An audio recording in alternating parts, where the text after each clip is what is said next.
Another theme in my poetry I've been writing a lot about insects lately, and I do not know why. This poem is called "Despite Their Small Stature, Flies Have More Personality Than Any Other Kind of Rock." It's true. It's true. Oh wow. All right. So last night while you were sleeping, you swallowed some flies. So you feel them buzzing in your stomach, and you know this is probably a medical condition. So you research flies and get a paper cut, and you think how each blood cell in your finger's rivulet was made for this purpose. So you accidentally smear blood on the page of an encyclopedia, and you are in that way permanent, cataloged, and wondering what your purpose is. So you read about flies and how they have 10,000 lenses on each eye. So you think of cubism and how the spirit of an object is more completely portrayed through many small viewpoints of the object than by a single cohesive whole. So you are afraid of what the flies see in you. So they buzz more violently. So you close your eyes and remember someone you love, just in case you are dying. So the flies start having babies to spite you in the death you are carrying. So the baby flies are called maggots, but they do not respond to this name, as all they know is how to eat dead flesh, and you cannot teach them anything else. So they are the squishy, adorable, rice-like teachers, and you are the student. So you ask them what is on the exam. So you ramble on about how Sisyphus carries a boulder to the top of a hill in hell, and it keeps rolling back down, but perhaps it is a beautiful boulder. So the flies eat everything dead inside you without listening. So the maggots grow up and exhibit complex behavior with less than 1 million neurons, because they don't overcomplicate everything. So each fly invents flight and gets named after it. So they are not impressed by what you said about the Wright brothers. So you run around outside with your arms spread wide, making an airplane noise to demonstrate. So the other humans inhabiting this planet mistrust your judgment and impulse control, but you feel free for the first time in your life, so who cares? So the flies have finished this phase of their life cycle. So they swarm out from your mouth and are surprisingly more beautiful than butterflies or roses or complex postmodern artwork. So people descend to their knees begging you to bring them to Flytopia. So Flytopia is an actual place. All you have to do is believe in it. So you are now happier than a rock. So you realize you also possess more sadness than a rock, and rocks are better pets than you are. So you collapse to the ground and become a rock. So the flies push you uphill to Flytopia. So you find there is no future in Flytopia, no mortgages, and it is neurologically impossible to worry there. So you forget who you are without all the stress pushing you upward. You are either a fly or a rock right now, and you don't really know the difference because your neural network is either non-existent or does not think of things in human terms. So you roll back down to Earth thinking, what a beautiful hill that was. What a beautiful boulder you could be. So you realize you've become human again. So you wave goodbye to the flies. So the wind billowing over your finger reminds you of the paper cut, and you put a bandage on.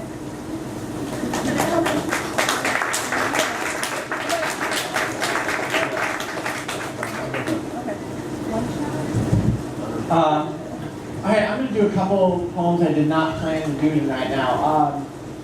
These are not in those books. This one is called Rain.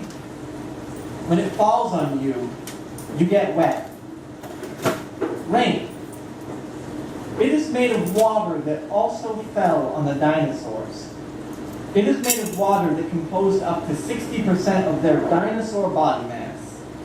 Its hydrogen and oxygen come from outer space, were formed in the Big Bang. The work of the universe moves through you. I am made from dinosaurs. Rain, like an Old Testament prophecy when I rode the bus to Seattle, thinking about lust so intensely it felt like fever. Sideways sawed-off shotgun rain. I wish it were just raining frogs, rain.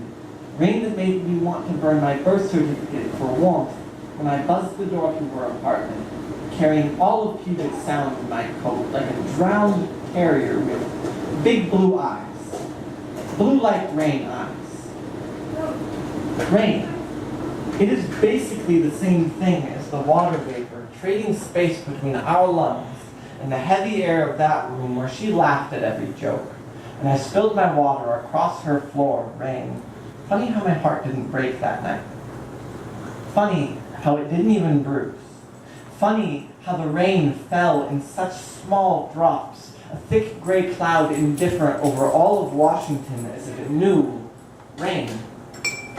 It is hard to tell if you are crying in the rain. It is hard to tell when heaven falls, if you are really being washed clean, or are you just getting wet? It is hard to tell if heaven is up there. It is hard to tell when someone makes a religion out of tears, if they are crying from happiness. Rain. It is like love, because it is composed of tiny particles that are both attracted to and repulsed by one another. It is like trust issues, because it chooses to fall rather than linger in an uncertain heaven. Rain. It composes 60% of our body mass. The matter it is formed from comes from outer space, was formed in the Big Bang. We do not know where the Big Bang came from. The universe must have had some massive trust issues. It must have had a dirty, dirty heart and so much love to make all this rain and all these tiny eyes looking up at it to watch it wash itself clean. Rain. When you hold the universe inside of you, you get wet.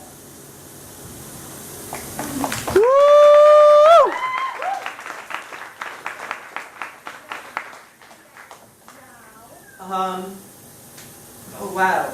Yeah, so I actually planned like a 24-minute set and then realized I could add a couple things to it. So this next one is going to be off my set.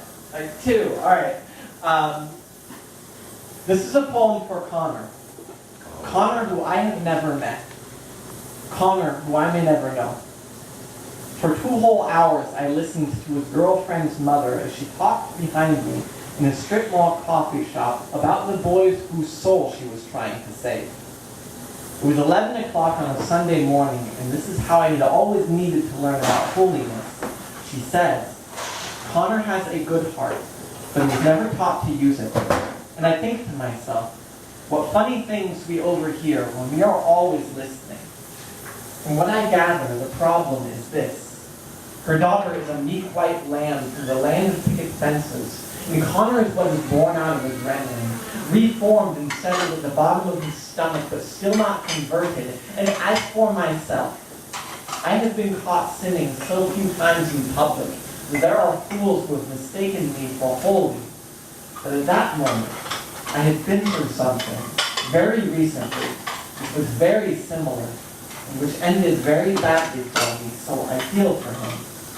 And I pressed my ear so far into that lady's throat that I could hear her breathing above the espresso machine, because Connor and I are the same shape of wide-eyed wishing wells who want love more than any other form of redemption.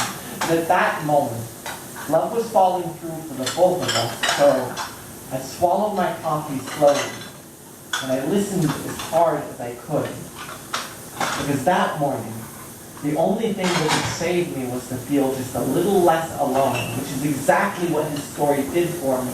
I should mention, if I hadn't been listening then, I might not still be standing here to speak to you, so I wonder what makes an angel.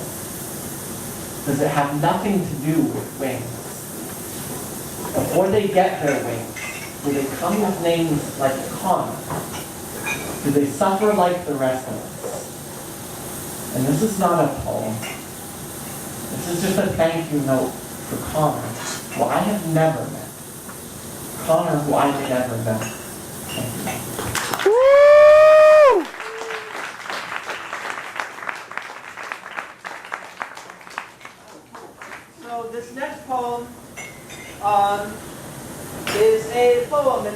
introduction, Mark. Now this next poem is called A Pool Table Becomes Too Heavy to Lift. Dad shoots the brake, says, "Let the old man show you how it's done." He sends numbers calculating across the green felt pasture. I am young. The sun bears down differently in the country, where the crabgrass reaches taller than my head. The dust this place smells like is good dust.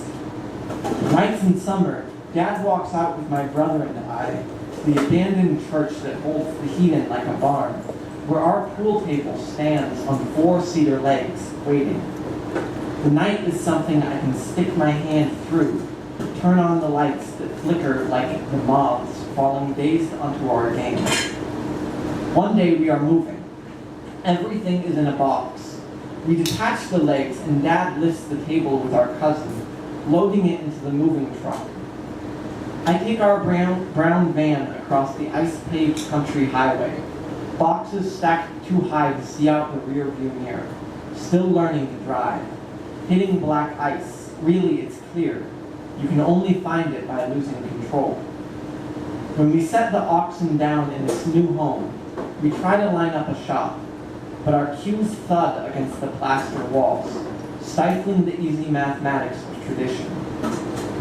The pool table will outlast us in this place. It is like a prehistoric mammoth lured into a tar pit by the promise of a greener grass future, slumbering now beneath a red flower sheath.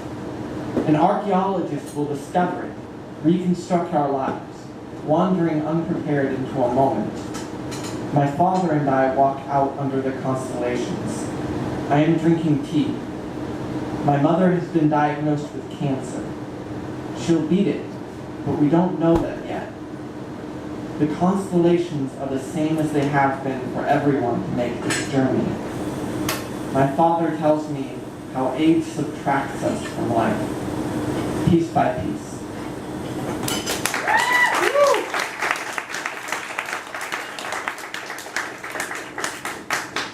And initially, that poem went through a lot of changes and turns in like its structure and what it was even about, and drafts and drafts and drafts. And originally, this poem actually came out of an ending, an original ending to that poem. And this is called Ode to Static. Fireflies swarm behind electric glass as we sit forgetting how to speak. Our words, like 10,000 wings, covered in molasses, struggling to break free from a black amber screen, igniting for brief moments, sometimes even shining through. And it looks fun.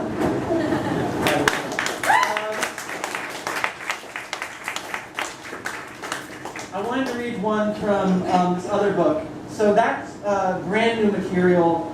I actually had to rush to finish the production of it here, and I've been working on it for months. I've been working on those poems, trying to get them to work well together, and I finally got it put together for this tour, which I'm really excited about. But this is an old book called Edgy Heartfelt Poems of True Conviction that I also have tonight.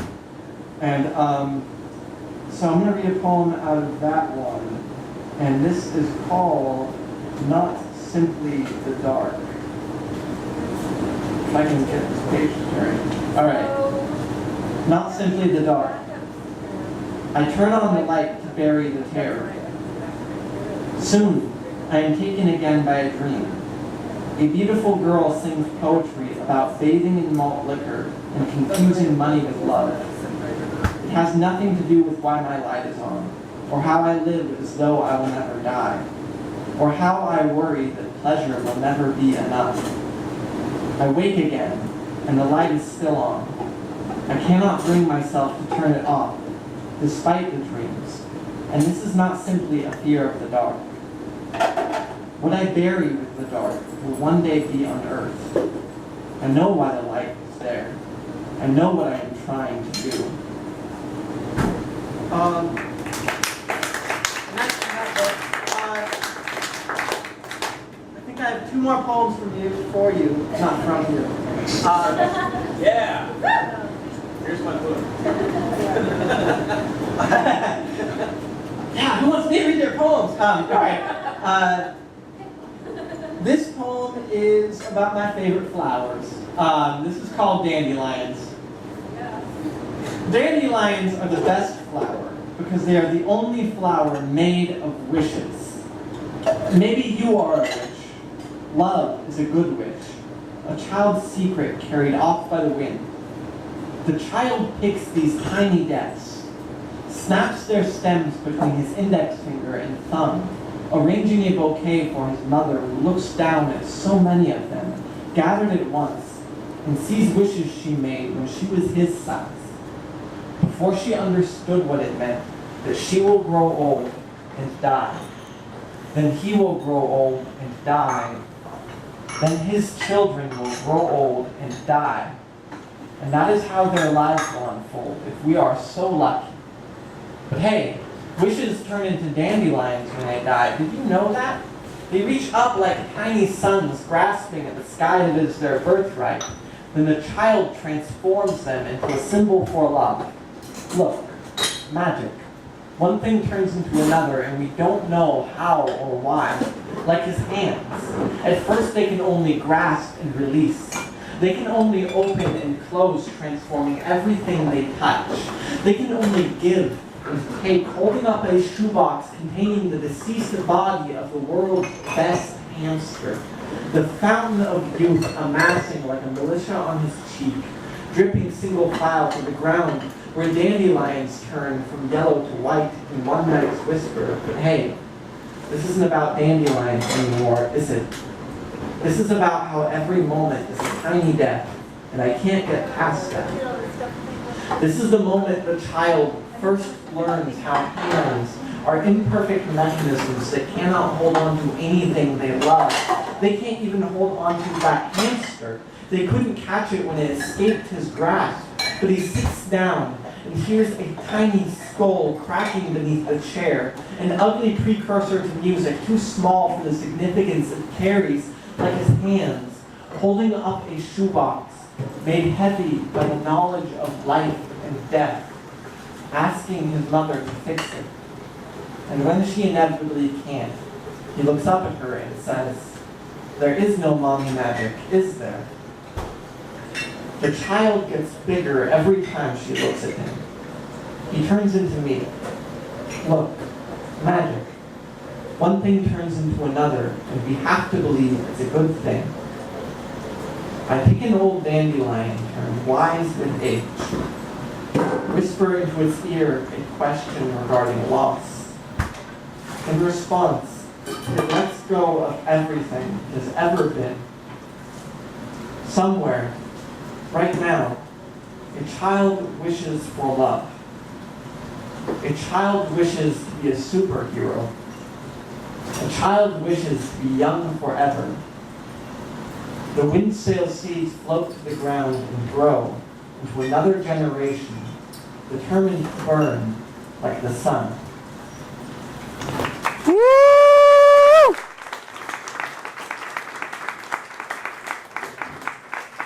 All right, thank you all for having me here.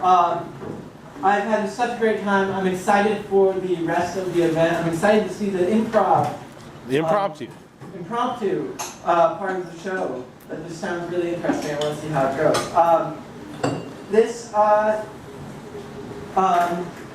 This poem is called "Going Backward to Where It Starts," and it starts. I like the title suggests it starts in one place and it moves backward from there. I write this poem. I have a scar on my cheek that looks like a dimple. No one can know if something comes after life. I am scared. A woman screams at her boyfriend not to jump from the bridge. The earth revolves around the sun. I close my eyes and open them. A chow dog named Yogi becomes dead. I lie. My parents ask if I know why Yogi bit me. Yogi tears my cheek open with his teeth. I yank Yogi by the collar under the unflinching summer sun. I like dogs. I make up prayers and believe them. I am born. My parents have sex. My parents meet at a diner on Sunset Highway. My father is a construction worker. My mother is a waitress. Life is not as easy as my parents had hoped it would be. My parents need love. My parents are born. Life is lonely for everyone, and no one knows why. The earth revolves around the sun. People kill each other over what they think happens after death. Humanity exists. Life exists on a small, rocky planet. Space debris collide around a young star forming a small, rocky planet. Our star is birthed in explosion in the outer rim of the Milky Way. Briefly, the universe is the same size as you are right now, listening to this poem. Bang. Woo! Yeah! Mark Anderson.